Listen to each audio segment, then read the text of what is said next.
The only way is up. That is the story for gas and electricity bills in England, Scotland and Wales this morning as the regulator Ofgem lifted the so-called price cap for default domestic energy deals. That's people on a standard variable tariff. Nearly half of all UK households will be affected. A 50% increase in the wholesale cost of fuel is blamed for the price rise. The chief executive of Ofgem, Jonathan Brearley, told the Today programme that they had to pass that increase on. Across the sector, the profit margin is actually zero. So right now, companies are roughly making what it costs them to sell the energy that they serve. And what we can't do as a regulator is ask them to sell the energy for less than it costs them to buy it. But there is an important message for customers out here, which is you don't have to live with this tariff. This is a backstop. But with bills set to jump just as the cool weather comes and the universal credit uplift of £20 a week is withdrawn, there are some very tough choices facing poorer families and individuals this autumn.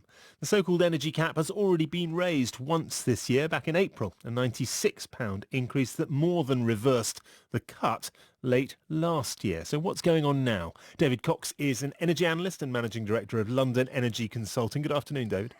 Good afternoon. Is this a second bite of the cherry for retailers, or is this simply justified, as Ofgem says, by the fact that prices have scooped up? Yes, I'm afraid it is. I mean, basically wholesale gas prices, which are composed about 40-50% of the actual bills we pay in the home, have gone up significantly over recent months. And that's due to a number of factors. Shortage of gas from Russia. They're controlling the amount of gas they're selling into Europe. Liquefied natural gas, the frozen gas, is being shipped to the Far East because the Chinese demand has shot up post-pandemic, and a number of other factors like our gas storage at the moment is not full, and we're going to go into the winter. It should be full quite soon with gas we need to put into it, but prices are so high, suppliers aren't putting that gas into gas storage. So those wholesale gas prices have gone up by 50%, as you say, and that means that suppliers won't make any money unless they're able to include that in this so-called default price cap. We hear the whole time, change your tariff and you can escape from this. It's people on standard variable tariffs who are being hit by this. But presumably moving to a fixed tariff at some point will mean getting a higher price of energy as well. It simply smooths out the hikes. Everyone will pay more eventually. That's right. I mean, the danger is as well that you could lock yourself into a fixed price contract, and then wholesale gas prices come down, Ofgem reduce the price cap, and you're locked into still paying higher prices. So it's a bit of a gamble. People aren't really looking at gas prices ahead. They're not able to do that. So they have to basically take a punt, and they shouldn't really need to gamble on whether gas prices in the world are going up or down. But that's the position we are at the moment. David, thank you. David Cox there from London Energy Consulting. John Penrose is a Conservative MP for Weston-super-Mare. He coordinated a cross-party letter calling for an energy cap back in 2017. Good afternoon. Oh, we don't seem to have Mr. Penrose. We had him, but he seems to have slipped from our clutches. Mr. Penrose, can you hear me? Well, if you can hear me, I cannot hear you. I'm so sorry about that. We'll try and come back to John Penrose. The price hike comes, of course, as many policymakers are turning towards a greener future when it comes to energy. That future, of course, won't come cheap. In March, the Climate Change Committee, which advises the government on policy options, said that the greening of housing stock could cost more than £11 billion a year for the next 3 decades. Nudging consumers towards renewables could entail yet higher bills for gas and carbon-based electricity. Dr. Rob Gross is Professor of Energy Policy at Imperial College, Director of the UK Energy Research Centre. Good afternoon, Dr. Gross. Good afternoon. Thank you for having me on. No, thanks for coming. The cost of renewables, we are told, is falling, but that is not yet reflected in people's prices, which are going up. Why is that?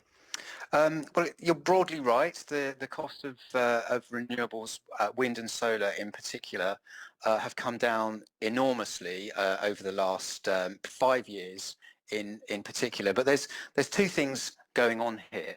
The first is that the price of electricity is still very much set by the price of gas. And as you're covering on the programme, the price of both gas and oil are very high. Yeah. And until we get a much higher fraction of our electricity from non-fossil sources like renewables, electricity prices will tend to track the price of gas, and that's what's happening at the moment. The second thing is that we're still paying a kind of legacy cost for the support that we gave to renewables 10 years ago or more, when their prices were much higher. And so we've kind of benefited from the innovation that's brought the prices down, but we're not going to see that feeding through into consumer bills just yet. When might we see that fall in renewables starting to feed through, according to the way that you see the breakdown of use? Yeah, so it's happening already, insofar as the new projects that are being commissioned are being given contracts that are actually at or below the average wholesale price of electricity. So those new projects are actually helping to stabilise to a small degree the fluctuations that we're seeing in consumer prices that, as I've said, are being driven by the vagaries of fossil fuel prices. Around about 2025, some of the oldest renewables schemes will come to the end of the kind of the subsidy regime that they entered into when they were built, and so they will either be repowered with new turbines, new wind turbines, new contracts at lower prices, and that will help to feed through into consumer bills, or they'll go onto the wholesale price of electricity and push that price down by out-competing gas. And briefly, Dr. So Gross... probably we're at the kind of peak. No, we're probably at the peak now in terms of electricity bills, of the environmental policy costs. There's a whole set of wider things like upgrading our houses and insulating and so on. That's separate to that. But that is going to cost an awful lot of money that's going to have to come, either from taxpayers or fuel users. I mean, none of this is going to be cheap, is it? Yes, I mean, yes and no. So the thing about investing in low carbon sources of energy and in improving the building stock, improving energy efficiency, is effectively you're kind of improving the capital stock so that you don't need to burn so much fuel in the long term. Okay.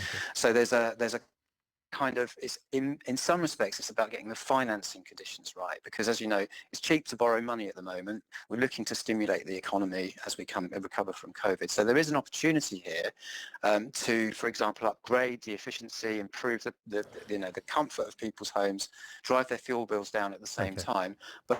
But obviously that comes at a capital cost. You have to find a way to finance it, and We'll have to leave it there. Thank you, Dr. Rob Gross. Thank you very much. We'll have to leave it there from Imperial College there. We have managed to get John Penrose, Conservative MP for Western-super-Mare, up on the phone. Mr. Penrose, I'm so sorry we lost you earlier. You can hear us this time. I can hear you fine if you can hear me. Yes, I can. Thank you very much indeed. You called for an energy cap in 2017. You got one. Is it working? Not really, I'm afraid, is the answer. It's probably better than if we had nothing at all, but as you've been showing so far on your programme, there's still huge problems which are left over, and the problem is that we've got the cap isn't doing what it needed to do. What it was originally intended to do was to try and iron out the loyalty penalty, the difference that people were being stung for, the rip-off. If you were a loyal customer, you were getting charged a lot more than if you were a switching customer. And that's not fair, that's not right. Lots of people forget to switch or don't realise they have to, and all those sorts of things. And actually it's not something which you have to do in lots and lots of other markets. You don't have to switch if you don't want to when you're buying jam or coffee or donuts or whatever it might be. Why should energy be tripping you up and catching you out? So the cap was supposed to fix that, and it hasn't really done nearly enough to fix that. There are still people suffering from this rip-off. And the other problem, of course, as you've just been pointing out, is that the price of international price of energy is bouncing around. It may be high today, but if in 3 weeks' time it drops again, we'll all be stuck with a sky-high default tariff price for the next 6 months, and that's not right either. It needs to go down as fast as it comes up. That's very tough for any regulator to do, isn't it? To try and nudge the companies, to force the companies to offer their very best rate, but at the same time say you won't have to take a bet on longer term prices.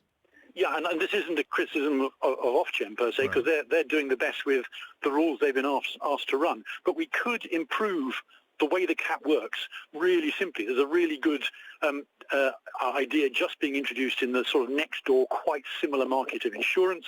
And there you have renewals, and your listeners will understand all that. And what the insurance regulator has done in the same situation is they said, you know what, we're just going to say you can't charge loyal customers more than new customers. Yeah. And that kind of solves all the problems. It gets rid of the loyalty penalty and means that if the sort of raw material costs of in this case energy fall, you and I benefit from them as they go down in future as well. May I ask you about this issue of green energy and the costs that might be heading down the road? We heard that longer term there may well be benefits to greening our homes and to having more renewables. But right now, people seem to be looking at very, very large numbers when it comes to the changes that are needed. Is it fair to ask people to make those kinds of sacrifices when they're already paying pretty impressive energy bills? Well, and the problem, as you rightly point out, is that this couldn't have come at a worse time. I mean, a price rise is never welcome in any time, but everyone's finances have been under pressure because of COVID, because of the pandemic. Lots of people out there still on reduced hours or on furlough and that sort of stuff. So we are going to have to make our homes more energy efficient, put in extra loft insulation. Lots of us have done bits of this already, but we're going to have to do more. But the point about that is to spread the cost over a long period of time, so that you sort of build it in as you go through. We can't avoid paying for it. It's going to have to happen for us at some point, but we can certainly minimise the costs and spread them out so it's affordable for us all. We'll have to leave it there. Thank you very much. Thanks for your patience, Mr. Penrose, and apologies for losing the line earlier.